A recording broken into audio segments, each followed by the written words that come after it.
Hey everybody, this is Kim, and I am back with what I believe is episode number 19 of the Crafty Nomad podcast. Thanks for joining me. Well, as I said, I am Kim, and I am the Crafty Nomad because I am all over the place when it comes to my crafting, but not lately. Lately, I've really been focusing on my needlework, trying to get those whips knocked out. And so we are going to continue on today talking about the things that I've been doing yarn wise, my 100-day project. I have a couple giveaways to talk about. And yeah, so let's get started. Well, first of all, I am so excited to finally be showing you guys this FO. It's not looking that great in this camera, but as you can see, these are finished. These are finished. These are my, see if I can do it like Brownberry. These are my first Fish Lips Kiss heel socks. And I am proud to say that they are done. Look at that. Pulled it off. And they are pretty close to matching. So I'm very excited that these are in fact a finished object. And they're going to go into my box for the box of socks knit along hosted by Kristen over at Willenbein Yarns. Yarngasm podcast. These were made from the Deborah Norville Serenity Sock yarn, which is, I think, 50% wool superwash, 50% bamboo, something like that, and 50% something else that I can't remember. So anyway, these are all done. Very happy to have that finished object, and really that is my only finished object for this week because I just really worked very hard to get those done. I was just tired of bringing them and showing just a little progress. So really, the things that I worked on this week, where are my notes? The things that I worked on this week, I didn't work on them very much because I was really trying to get the socks finished. And so let's move on to whips. The first thing I think I'm going to pull out, which is being held in my cupcake drawstring bag that I made, is my Tunisian crochet wrap.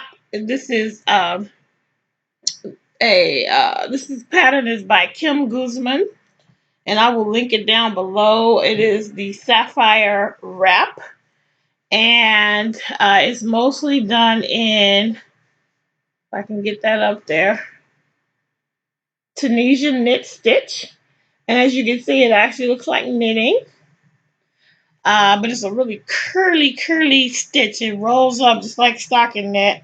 And so you put like an edge of, I think this is probably Tunisian simple stitch at the top to keep it from rolling. And then the bottom part is the edging that I'm still working on. So I'm hoping that next time we meet, this will be a finished object. This is made out of Red Heart Boutique Unforgettable yarn, and I don't have a ball band, so I don't really know what color it is, but it's really pretty, really soft, really is 100% acrylic, and really nice on the skin. So that's that one. My next, let's see, whip is, I'm calling it Kim's Parisian Chique Fat Bottom Bag. This is the pattern by Marinka Slump, who unfortunately passed away last year, but I am hopefully going to honor her in the way that I complete this pattern. I actually was inspired by Catherine over at Crafternoontreats, and she has a couple really beautiful ones of these that she made. And so that made me want to pick up and make one. And I'm going to talk a little bit more about her because she is also inspiring me to pick up and make another one because she's having a bag along, which I'll talk about later. But yeah, this is this one. And, I need to measure it because at some point it's going to be big enough for me to stop, and then I'm going to create the lining.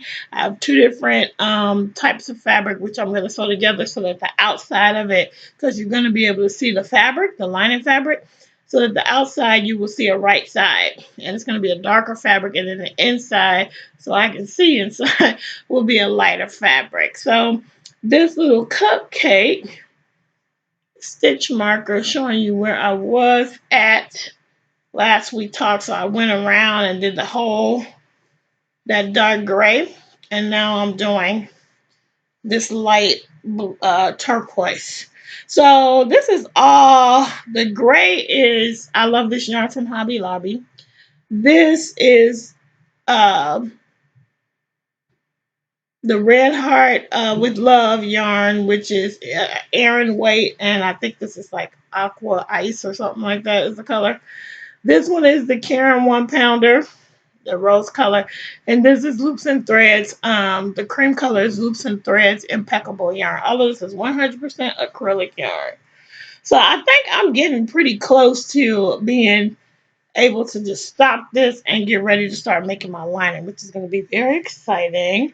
I think the way Catherine did hers, so with the way that Marinka Flump, who is Wink, did hers, she used some bamboo handles, which I do have, and I am right now planning to, it's caught on the yarn, but you can see I got these bamboo ones from Joann's, and I'm planning to use those as my handles.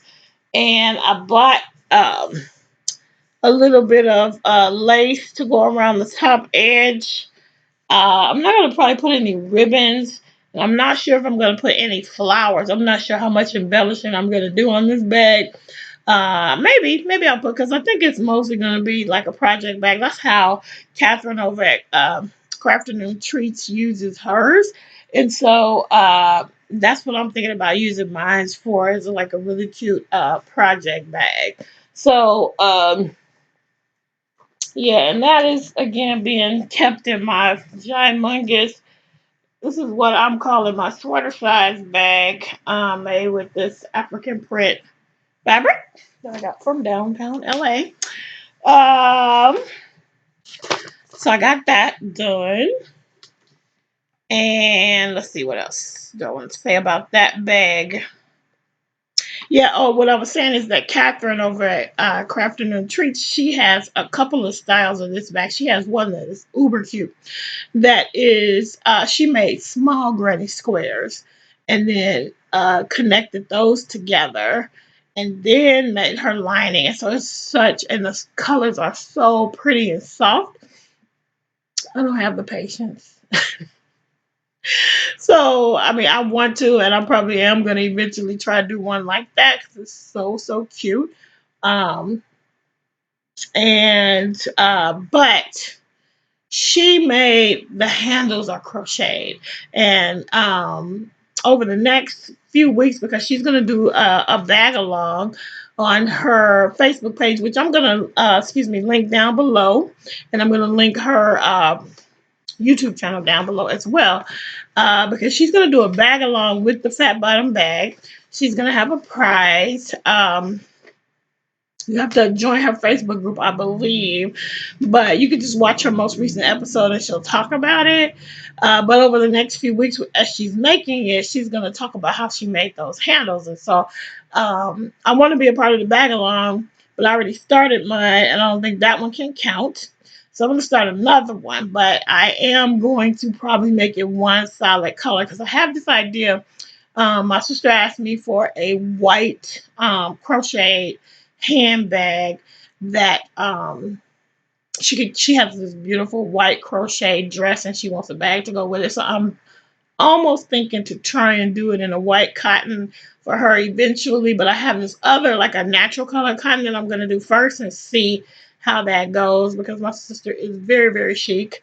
She got all the chic genes as far as dressing and putting everything together. And so I want it to be something that she'll be proud to carry. So I'm going to practice first and then I'll probably give that to make one for her. Um, so yeah. I'm going to make another one, and so you guys, if you want to join up on this bag along with Catherine over at Crafternoontreats, the links will be below for more information for that. And then my next thing that I want to show you is my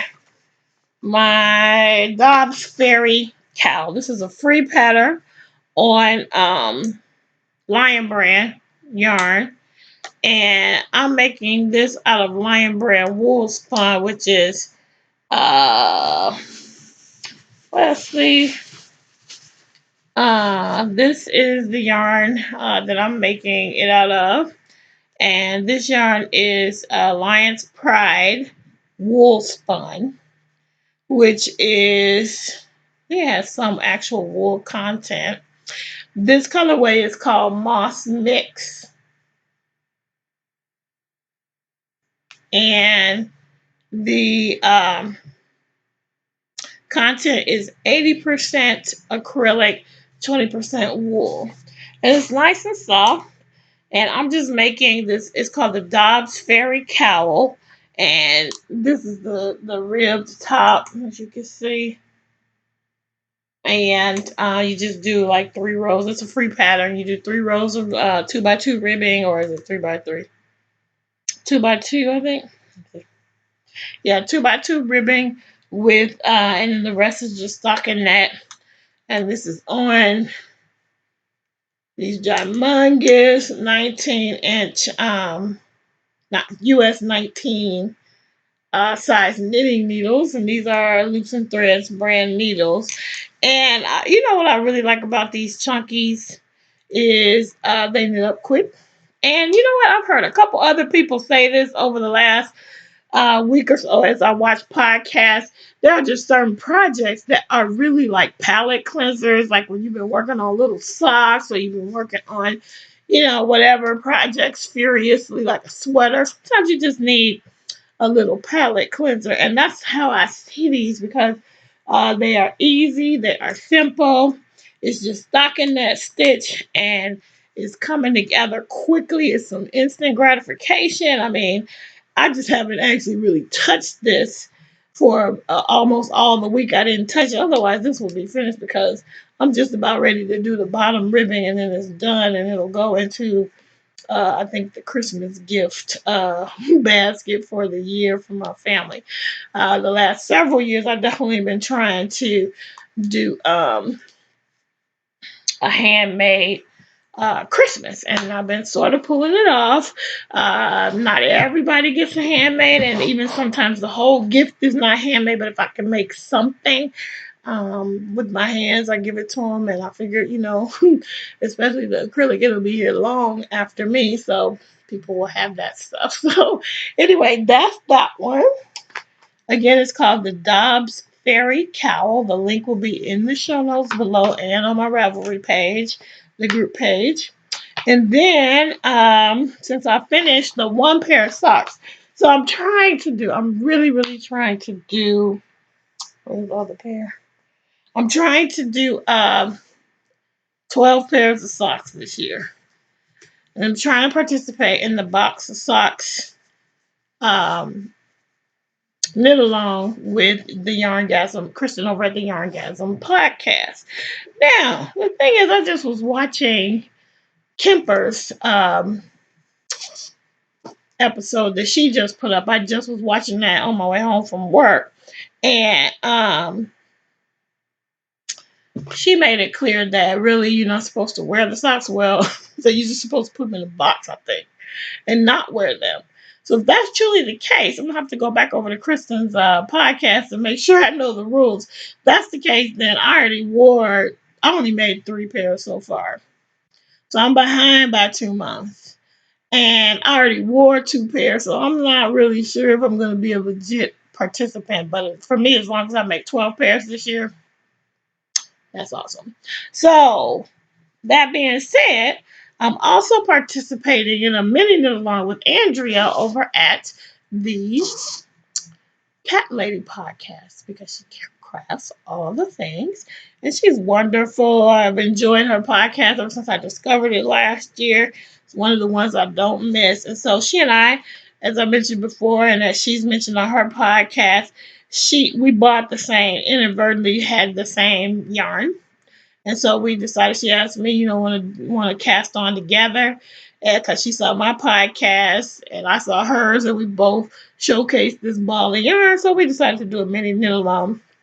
And the funny thing is, like, we have absolutely don't know each other except for how we know each other on YouTube and Instagram and that kind of thing. Never met before. I'm sure I'm at least 10 years older than her. Uh, but I'm probably more than 10 years old. And we have a lot in common. We're discovering that. And anyway, we both are knitting these socks together. Now, what I decided to do, because I'm behind with the amount of socks that I want to knit for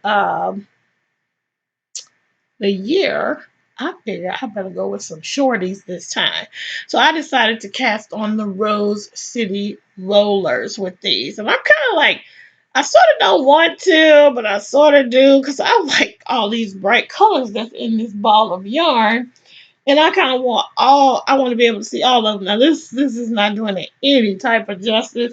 This is the brightest stuff, glow in the dark looking stuff ever, but you can't really see. This is, let's see, this is Plymouth Yarns Neon Now, which is backwards, I know.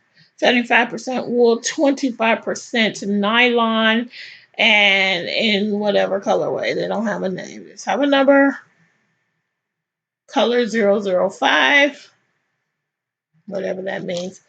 So, but I want to see all the bright colors. I was like, I don't make shorties, but I'm going to make shorties out of this. And so I cast on for the Rose City Rollers.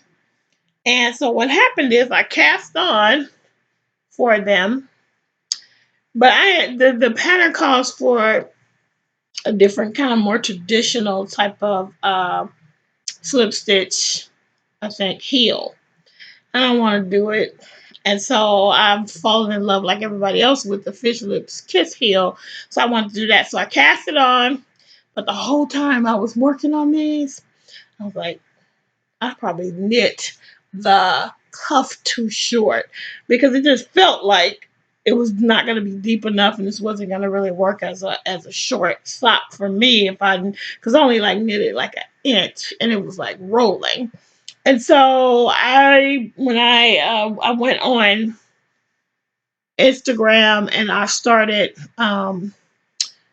I searched for Rose City Rollers, hashtag Rose City Rollers, and got a lot of people's pictures of a lot of people's socks.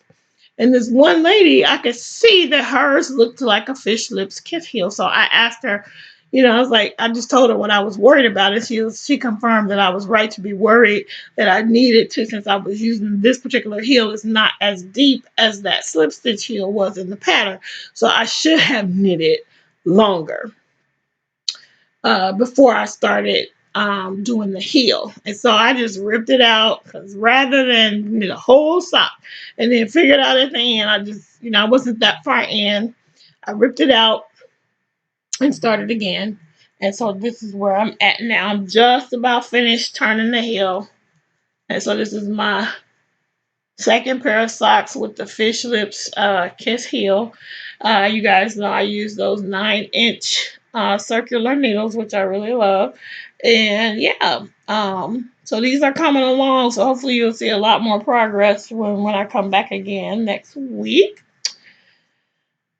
And these very bright, very loud socks are being housed in my little bag that I made for the autism awareness Cowl over on the Pinhook and Needles podcast. And this totally perfectly supports these very bright socks, very well color coordinated. So, but yeah, these socks will be entered into that knit along as well. And some of my other socks, because they're pretty bright. They're not showing bright here, but I'm going to enter those too over there. So there you go. So if you guys, okay, so that's that for that. My other thing I worked on just a little bit was my teddy bear. That is the pattern from Sharon Ohala. And it is there's a YouTube tutorial for it, but you can also go over to her website, Amigurumi to go, and print out the pattern. So it's this little bear. It's a free pattern. And so when I first started the whip down, I had this done. So this is the body. And I highly recommend this lady's patterns because all of her bodies are like this one piece where you don't have to seam the head to the neck, which I think is great. She does a little something different with hers, with the safety eyes, which I questioned at first, but now I like the idea of it because you literally glue them in. And at first I was like, that's a little weird because that's the first time that I saw anybody do that with a pattern. But they are solidly in there. They are not coming out. And if you think about it, I always get really nervous about giving anything like this to a baby because in my mind, I'm like, that is all I need. That is all I need is for somebody's baby to be able to pull one of these off. And God forbid, I don't even want to talk about it. But so gluing them in is probably a good idea. And it worked out. I was scared at first, but I did this a while ago and I really don't see the glue. When I first did it, I saw the glue a little bit, so I was worried. But I don't see the glue anymore, so it worked out just fine. So that's the body. I had the body, and I think I had like one ear. Um, yeah, I had the body and one ear the last when I first started. So I had the body and one ear. So now I have the body. Wait, let me get all the little pieces. Okay. So I have the body. I have two ears. And I have two arms. I have this is like the little, this is the muzzle. I think this is the muzzle. I think, yeah, the muzzle. So it will go. I think I have to do like a little embroidery, but it'll go something like that. I think that's the muzzle. And then I just started working on the leg. So I now only have to finish this leg, to do another leg, and then do a tail. Boom. I can seam up.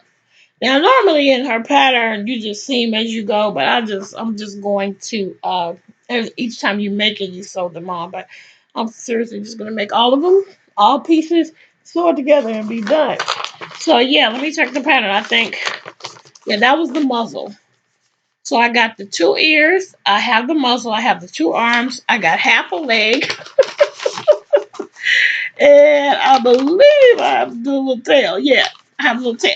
So, but the tail is real quick and easy. So, and then it'll be finished. So, my goal is the next time you see me, which I'm hoping, I'm not sure when it's going to be because right now I'm podcasting, I'm at least recording on Mondays because my son is at soccer practice. But this Saturday is the culmination of all of that. And if his team wins if they win the first game, they get to play another one. If they win that one, they play another week. So we'll see. I mean, it would be totally a miracle if they do because they're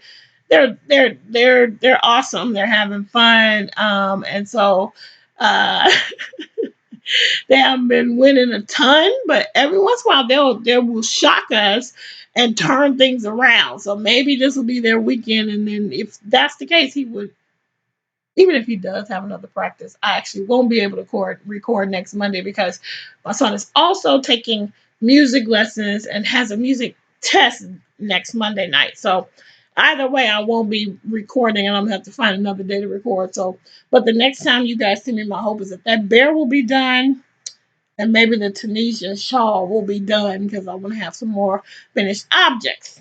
All right. So if anybody is counting, wait a minute. Let me make sure I talked about everything before I start counting up and glorying in my success. Yeah, those are all my whips that I touched this week. I have more, but those are the ones that I literally touched this week. So, yeah. So if anybody's counting, I have 4 finished objects just in the month of May so far. And I forgot how many. I think I had at least 1 in April. And so, therefore, I have made it to a grand total of 5 whips completed since I started this whole crazy 100 days of whips project. So, yay! So yeah, it's been fun. It's been really motivating. Everybody's been so encouraging. Every time I post something on Instagram showing that I finished, or even I post my progress, people have been so encouraging. So it's really kept me motivated to do that. And so it's very, very exciting to be progressing. And who knows? I mean, I'm not, if I wouldn't start anything new by the end of this 100-day project, I probably wouldn't have any whips. But I'm still starting new things. Even if I don't do a lot on them, I'm at least casting them on. And so, because I really do need to start another one of those crochet log cabins, because my goal, which I think is a lofty goal, is to make 16 of those this year. I don't think it's going to happen, but I'm going to still give it a shot, because even if I get 8 or 10 of them done, wouldn't that be great? At least I think so. So I think that's all of my projects that I wanted to show you guys today. Right? So I wanted to talk about something that Catherine over at Crafternoontreats talked about on her podcast this week. She highlighted a book about knitting as therapy, and she talked about just hearing different podcasters say it, or just different people say how crafting really saved their lives, and how knitting and crochet is very zen and very therapeutic. And I honestly say that all the time. I am known to be a very even keel person.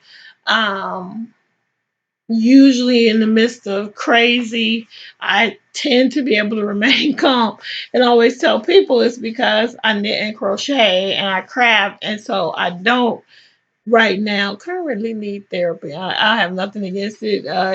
If and when I need it, I'm going to get it. But right now, my crochet and my knitting really does help me. And so I'm always just reminded. I just thought I would share a little bit about my story with that. And I think I may have alluded to it on maybe my first or second podcast. I'm not sure. But I taught myself how to crochet knit a very long time ago, back in the day. And I'm going to date myself, which is fine. I probably dated myself. I already told everybody how old I am, because I had a big birthday in December. But back in the day when we used to have Woolworths. Anybody remember Woolworths? Seriously. I totally remember Woolworths. Some of you guys probably won't. Probably Chanel over at Piper Nail. You probably definitely don't remember Woolworths. But anyway, Woolworths was like a dime store, a 5 and 10 cent store, and it was not a dime store when I was growing up. It wasn't. I'm not that old. Nothing was a dime back then. Well, probably there was some things. There was actually penny candy when I was a kid. But however, Woolworths was this just a little cheapy drugstore. But the way that Woolworths was set up when I was growing up, and I watched it change as I got older, but there was a Woolworths. They had a full on breakfast counter, food counter on one side, and then on the other side of the store, you could get yarn, you could get fabric by the yard, you could get all of your drugstore type of needs, lotions, toiletries, that kind of thing. You could, I don't know if they had a pharmacy, I don't remember that. But you could buy over the counter medications. And then in the back of the Woolworths, there was actually where you could buy, it was like a pet store, but you couldn't buy dogs and cats, but um you could buy fish, you could buy parakeets, that kind of thing. And so I just remember going in Woolworths. I think the only thing they had was red heart yarn in there. And I bought my little boy needles and the metal needles, and I bought a big thing of yarn, and I bought a little booklet that was like teach yourself to knit. And I taught myself how to knit. And for years afterwards, I wanted to, I don't know at what point and what sparked it, but at some point I wanted to learn how to crochet. And I'm telling you the truth, I tried and tried and tried to teach myself how to crochet, and I just could not get it, which, is kind of strange because you would think that crochet would be easier with the one hook than knitting with two needles. But for whatever reason, my brain could wrap itself around knitting when I could not wrap myself around crochet. My mind could not get it. So in 2005, I suffered an incredible loss at the end. I will just say, I won't go into a whole lot of detail. You'll be able to put it together. My road to becoming a mom was a long and challenging one, like many, many people have experienced. And what I mean, I don't usually get that personal, but I will say that in all my life, the only thing I have ever been sure of, 100%, is that I wanted to be a mom. I wasn't even sure if I wanted to be a wife growing up, but I love being a wife now. But wasn't sure about that part. But I was always sure I wanted to be a mom, and always sure that it wasn't going to be a problem. But turned out, I got married later in life, and it turned out to be a really challenging thing to become a mom. And so at the end of 2005, just when I thought I was on the road for that, I suffered an incredible loss. And it was devastating.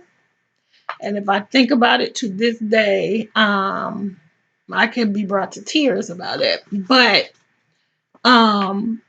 what I remember the most and what I want to share here right now is that afterwards, after the loss, um, I could not. I was off work for quite some time, and the only thing I could ingest, the only thing that I could handle, was like, for whatever reason, cop shows. Like I used to watch Snapped.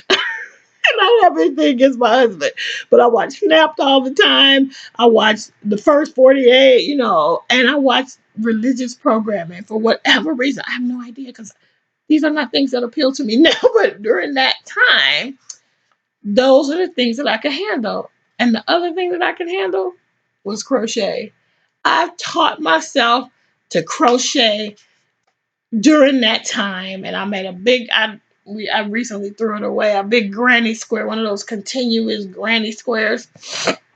Excuse me, I made one of those. Um, and I think I probably made this blanket that you see behind me during that time as well. And I have another one that I made that I use for picnics. But it was something about it. I think that when I think about it psychologically, I just think that my brain just could not stay in the place of suffering. Like, if I didn't, so the crochet and teaching myself how to crochet, like, I think it just occupied my mind in such a way, and that I needed to be somewhere else in my head. And so the crochet thing just worked, because otherwise, um, it was such a hopeless and hard time that I just couldn't stay there. I just couldn't just live there. Although if I didn't have anything else to focus on, that is where I would have lived. And so the crochet, along with all that crazy TV I was watching, really did help me. And so I really do believe that crafting is very, very therapeutic. I feel like it didn't necessarily save my life, but it was definitely a vehicle to help me along that road to healing, because really I just needed to go through it, but I needed relief. I need my brain could not stay in that dark place all day long. Although it took a long time to stop crying. It took a long time, to really, really begin healing. To be quite honest, the healing, the real healing, 100% healing came with my boy. And man, now you talking about something that will make me cry. That my son, I mean, I know we all love our kids, so I'm not gonna wax poetic about my kid, but you guys, he is the best kid ever. He is typical. He is 100% boy. He is strong-willed. He's all those things. But when I look at him, I just see, you know, God blessing me. The boy is awesome. Just love him. So one day maybe I'll tell you more about that part of the journey. But some of that is his story too, and I'm trying to um, protect his story as much as I, want to tell mine. I have to think about his as well. So, anyway, he's that was where the real healing, for me came. But part of that journey was the crochet, was the knitting, and in the process of all of that, I don't know this is getting long, but in the process of all that, um, what I did, because I really have been trying, my husband and I have been trying for so long to become parents, and it probably wasn't that long in the grand scheme of things, but it felt long. It felt long because it felt like I was already so much older to get married that I didn't have a lot of time, and um, so all of our focus was on that, and so after the loss and after all of that stuff, I just had to get to another place, and so what I did was after quite a bit of time, I finally pulled myself up and said, you know what, I got to start breathing. I got to start doing the things I like. And so what I do, I joined the knitting group. Excuse me. I took a sewing class. I started doing all the things that I always wanted to do during that time, instead of focusing on this thing that just didn't seem like it was going to happen. And it probably happened shortly after I started just moving forward, and trusting that whatever was supposed to happen was going to happen in my life. And so, anyway, I just wanted to share about that, because when Catherine was talking about it, I was like, yeah, that crochet and knitting and all of my crafting. It means so much to me. And part of it is it was a part of my journey to healing, from a really, probably the worst time in my life up until that point, and even since then. And God knows, I really, yeah. I don't want anybody to ever suffer in that way, but life unfortunately includes those things. So, anyway, that's my story. And I thought I would share that little bit with you guys. And I think that is going to bring me to the end. Except, I'm sorry, I want to say one more thing about a new podcast. So I'm going from the deep, deep to the light, light. And I discovered this wonderful new podcast called the Fruity. Wait, where am I at? The Fruity Knitting Podcast, and it is a woman named Andrea and her husband Andrew and their daughter and their dog. And I can't remember the dog's name right now. I can't remember the daughter's name, but Andrew and Andrea is so close together. And they are Andrea at least is Australian. Her husband is like English Scottish, I think, and they actually currently live in Germany. And so her podcast is so full of great information. She's up to episode 4 of her podcast, but she's got a ton of tutorial videos. She is an absolutely loves knitting sweaters, and she knits these beautiful, beautiful, beautiful garments. and talks you through everything and how she got to where she got. Her husband also knits and her daughter also knits. She taught them both. Anyway, I highly recommend the Fruity Knitting podcast.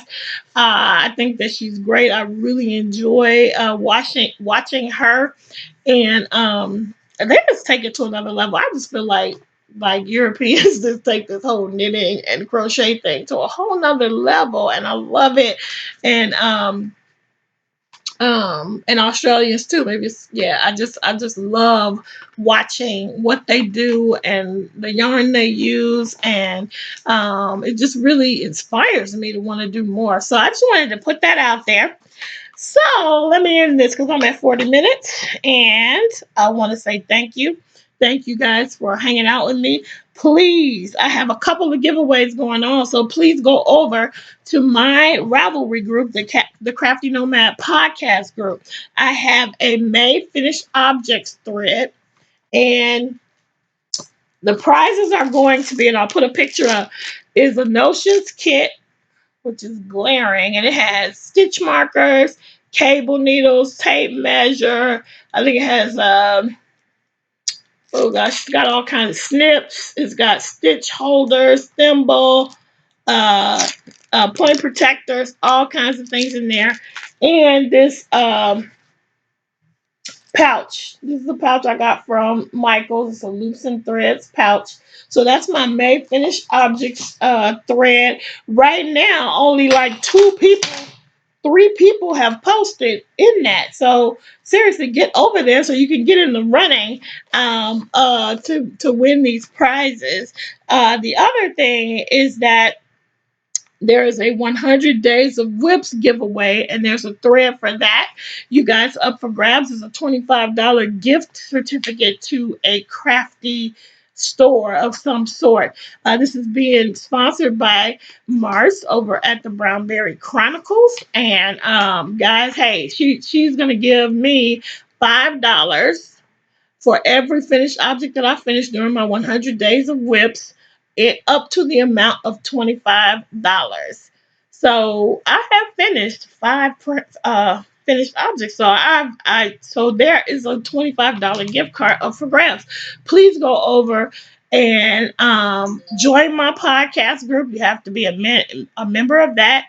And it's a couple other things that you need to do, but the directions are on that thread. So please go over there. The other thing is that I am currently at 296 subscribers here on YouTube. And so there will be another thread that will get posted for a 300 member giveaway. And what's going to be up for grab for that is this cute little sock size project bag made by me, plus whatever else I can come up with. But this is the beginning of the prize for the 300 member giveaway. And this is a cute drawstring bag that I made with, it's a square bottom, so it will sit flat like a basket. And it's lined. So yeah, please come over and join my thread. And I haven't posted the 300 member giveaway one, but I will do that at some point today or tomorrow. And we will begin that. The May finished object thread will be drawn on June 1st. The 300 member giveaway, I'll figure that out and put it in the notes. And the 100 Days of Whips giveaway will be done, I don't even know yet, but probably toward the end of June, closer to the end of the 100-day project. If not the end of the 100-day project, probably the end of the 100-day project. Anyway, again, thanks for joining me. I have had a great time talking with you guys. Thanks for listening. This is one of my longer episodes. I try not to keep it too long. That's why I don't get into a whole lot of personal things, because I know when I get talking, I'm just going to keep on going. Anyway, follow me on Instagram. I am Kim, the Crafty Nomad on Instagram. I am Pettis Kim Knits on Ravelry. Please join our podcast group or my podcast group on Ravelry, the Crafty Nomad podcast, as well as I do have a Facebook page for my Etsy store. It's called Ebony Pearl. Everything is linked down below. Please join.